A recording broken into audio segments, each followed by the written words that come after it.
you can see, I have everything pulled out of my pantry right now. I am surrounded by a ton of food, and that is a little bit overwhelming, but it's exactly what I want right now because I am doing a full-on pantry inventory, which requires pulling everything out to see exactly what I've got. Now, I do this every single January for a few reasons, but I have been doing a pantry challenge every January for the past probably 5 or 6 years now. Just last year, I actually started running it for the public, so I have a whole bunch of people who join me now each January. So this is the second annual Homestead Pantry Challenge that I am running this January. And if you want to learn more about that or join the Pantry Challenge yourself, then I will leave a link below this video where you can check it out and sign up if you like, and I will send you a whole bunch of free resources. There's some giveaways I'm doing over on Instagram if you want to post photos of your own pantry challenge. So anyhow, I'll leave info on that and all the links that you need below the video. But right now we are in the first week of January. I usually like to do this inventory before I even start the challenge, but I was pretty busy this year, so we're a few days in and I've got everything out now, and I'm going to now go through everything and see exactly what I've got and exactly how much, so that first off, I can clean all my pantry shelves, like wipe them all down, and then with everything that I've got, I can consolidate things that need to be consolidated. I can group everything together and get it organized and put away in a way that makes sense and makes everything easy to find. And also, like, I have really deep pantry shelves, so it's really easy to lose stuff in the back. So to make sure that we are rotating everything and that I'm not missing ingredients or buying double of things that I already have or wasting food, I do this I like to do this at least once a year so that I can pull everything out, and I find all sorts of stuff that I forgot that I had. So it is a big job, but it does make life a lot easier going forward. It helps me, like I say, to see what we've got. Also helps me with my garden planning to know, like, what do we need to grow more of this year? What do we need to preserve more of? What do we have enough of? So for example, I did a whole lot of pickles this year, and I can clearly see that we have a ton left still in January. And so I do not have to worry about growing any type of pickling cucumbers this year, or probably doing any type of preserving with pickles at all this summer, which then means that I can dedicate space in my garden and my canning jars and my time to different crops. So there's so many reasons why this is a good idea, especially at the start of the year when we're wanting to get organized and kind of have a clear path forward with our homesteading endeavors and that kind of thing, to just pull everything out and do a full inventory. So that's what I'm doing today. So I've got everything out today. I pulled it all out yesterday, and that alone took a few hours. So today is the day that I am doing my inventory. I'm writing everything down, and then I'm going to reorganize my pantry and put everything back.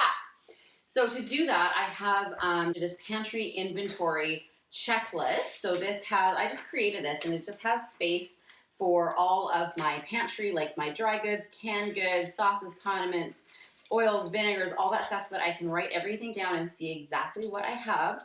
And then it also has space for your freezer inventory and fridge inventory too, which those are both two other beasts that I'm probably not going to get to today. That's probably going to go throughout the weekend. I'll look at that.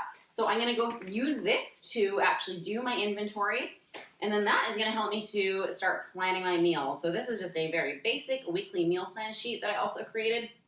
It's just got your 7 days of the week and then breakfast, lunch, and dinner. Now, honestly, whether I'm doing a pantry challenge or just it's a regular day, I don't tend to really plan out breakfast and lunch. Usually lunch is like leftovers from dinner, and breakfast, we have chicken, so we always have lots of eggs. Even in the winter, they're still laying, which is awesome for a pantry challenge. But it's either eggs or oatmeal or toast if I've got bread made, or, whatever. So I don't worry too much about that. Dinner is really where I want to make sure that I'm planning so it doesn't get to 5 p.m. and then I'm going, what are we going to eat? And then you're tempted to go run to the store or grab takeout or something like that. So especially during a pantry challenge, I like to have my meals planned out. Now, like I said, dinner I find to be the one meal in the day that I really have to make sure that I plan for with the pantry challenge. So I also made this 31 days of dinner ideas sheet just to help me if I feel like I get stuck in a rut. And all of these printables are available to you as well. So if you have not yet joined our pantry challenge, you can sign up below via the link below this video, and I will send you a link with everything. So you get the 31 days of dinner ideas, the meal planning sheet, the pantry inventory checklist, this really handy pantry substitutions cheat sheet. So this lists 15 common pantry ingredients and what you can use as a substitution if you run out of those during a challenge, or even if you just run out of them and you live somewhere where maybe you can't run to the store right away, then this shows you a whole bunch of things that you can use in their place. And then finally I have this Homestead Pantry checklist, which will just help you to know really what you should keep on hand at all times for a really efficient homestead pantry. Again, whether you're doing a pantry challenge or this is just your day-to-day, these are kind of the raw ingredients that I like to keep on hand to make sure that I always have what I need to whip up a quick meal without having to run to the store. So again, you can sign up for all that below. But right now what I'm focused on is using this pantry inventory checklist. This is gonna help me to make sure that I'm categorizing things correctly and then and making sure that I'm not missing anything. So I'm gonna go ahead and start that now. And then once everything is written down, and I'm talking like I'm gonna write it down, I'm gonna write the amounts so that I don't have to even look in the pantry if I don't need to. I can just look through my pantry inventory checklist and see what I've got. Once I've done that, then it is time to start packing everything away again. And then I can actually show you what our pantry storage space looks like. Okay, so as you can see, this is just one of our pantries, so our shelves are quite deep. The nice thing about this one is that at least these shelves pull out, so that makes things a little bit easier to find in the back. But so the first thing I like to do once I get everything out, before I even start doing my inventory, is to clean the shelves. Because then what I do is as I do my inventory and I count things up, then I will come and put them away immediately so that I can start getting rid of the clutter. So I'll inventory things, and as I'm inventorying them, I'm gonna come and put them away in an organized way. But obviously these shelves are pretty dirty right now. This one's where I keep my flour and a lot of my baking ingredients, so there's flour spilled all over. This one here is where we keep our potatoes out of the garden, so there's dirt all over the place. So anyway, and then I've got something sticky on one of my other shelves, so I'm gonna give them a good cleaning first. So I'm gonna just use my vacuum on them, and then I'm gonna give them a good wipe down, and then I can start to put everything back in a really organized fashion. All right, let's go.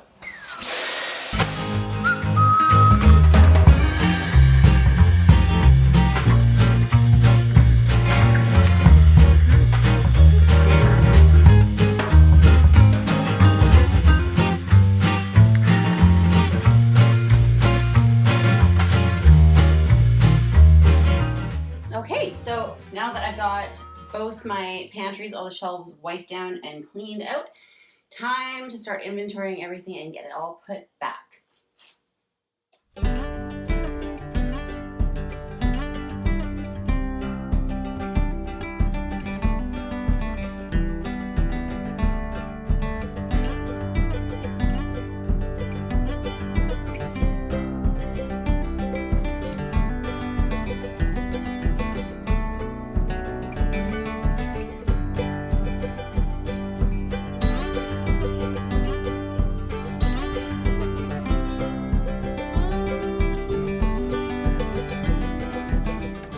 So when it comes to doing my pantry inventory, I like using my inventory sheets because I have everything broken down into different categories.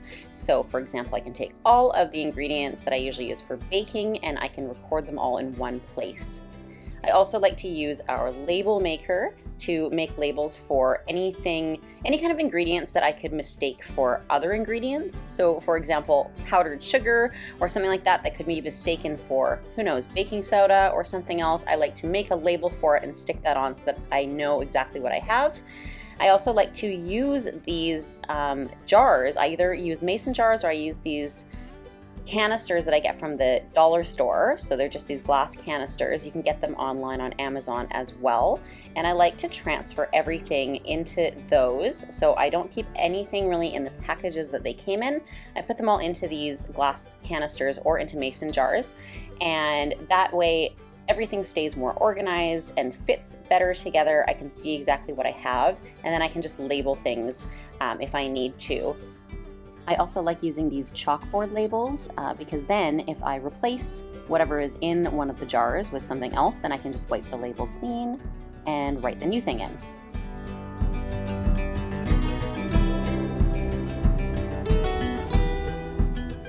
also like to take this time to not just go through everything I have, but also look at how much of everything I've got.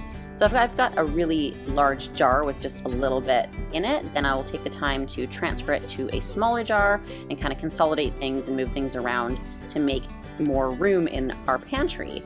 And then another thing that I like to do is if I've got something that, I want to make sure that I keep the cooking instructions for, so that I don't have to look it up when it comes time to cook it, like this wild rice that I have here, I will actually cut out the cooking instructions from the package and just put them in the jar with them so that I don't have to, look up how to cook that ingredient when it comes time.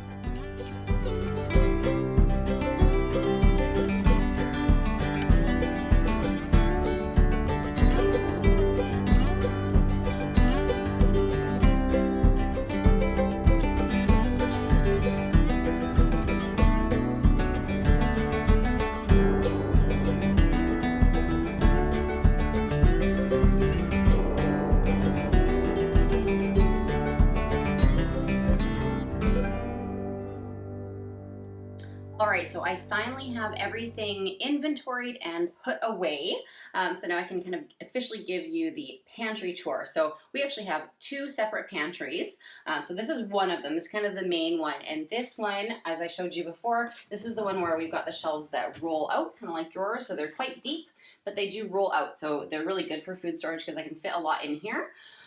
The only kind of downside is they are different heights. So what I've done is I've tried to transfer certain things into smaller jars so that I can keep all of the same type of ingredients together. So for example, with our spices here, they were on different shelves before because some of them were in containers that were too tall to fit on one of these shelves. So I was able to just transfer them into these shorter jars. Some of them are just mason jars, and then other ones are these jars that I've got like just from the dollar store. And so I've just transferred things into there, and then I've been able to kind of group everything together. So the way I've organized this pantry, this is where we keep mostly our dry goods. So up top, this very top shelf here that's kind of out of sight and out of reach, I've kept all of our animal, like pet treats and pet food, cat food, medicine, that kind of stuff, like our pet medicine, and then some of the more medicinal ingredients that we keep in our pantry. So things like our fire cider and just certain, dried herbs and herbal supplements that we use medicinally, that goes up here.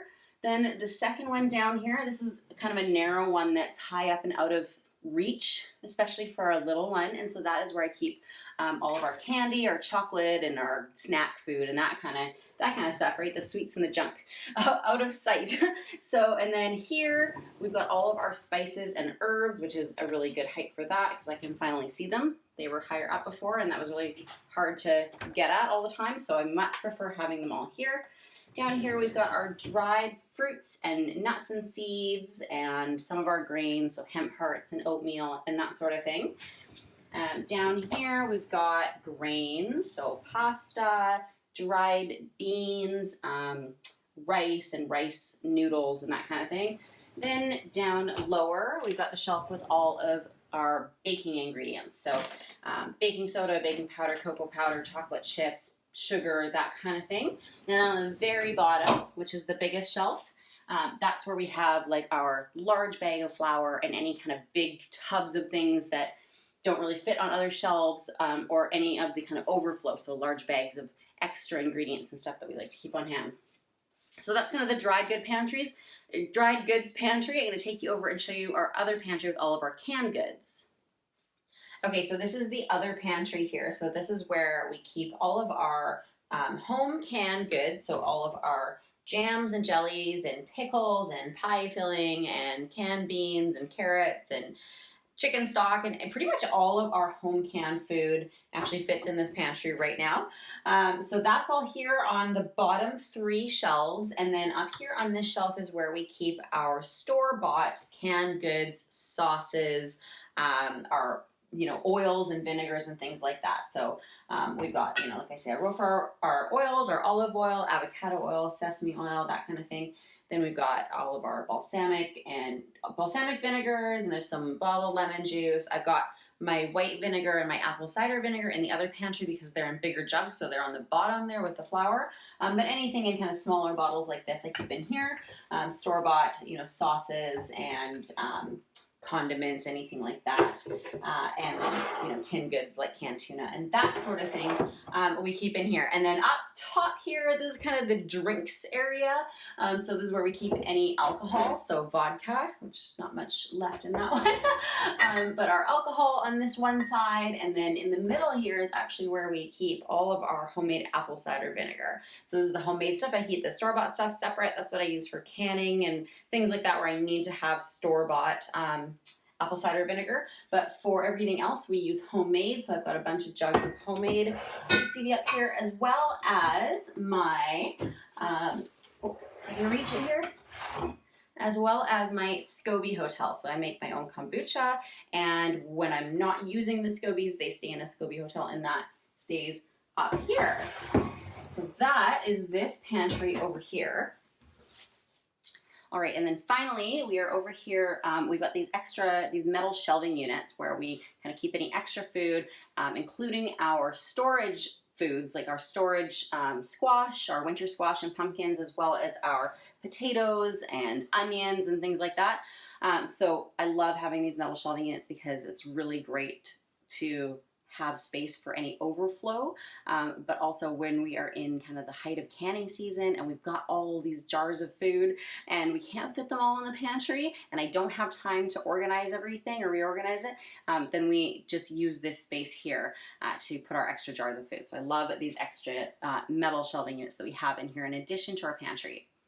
So that concludes my pantry inventory and tour for you guys, showing you exactly what we actually keep on hand in our pantry and what we're eating throughout the pantry challenge. So now I have to go take that inventory list and I have to go through it and start actually planning out our meals for the next week. So once again, if you want to get your hands on all those printables as well, so the pantry inventory checklist, as well as the weekly meal planning template, the 31 days of dinner ideas, the pantry substitutions cheat sheet, and the Homestead Pantry checklist, then make sure to check out the show notes below this video. I will leave a link so that you can join in the pantry challenge if you'd like. And if you don't want to and you just want to grab those printables anyway, they're also available through my free resource library. So I will leave a link to that below as well, and you can grab them there. As always, if you like this video, make sure to hit like and subscribe below so you never miss an update from the house and homestead. Bye for now.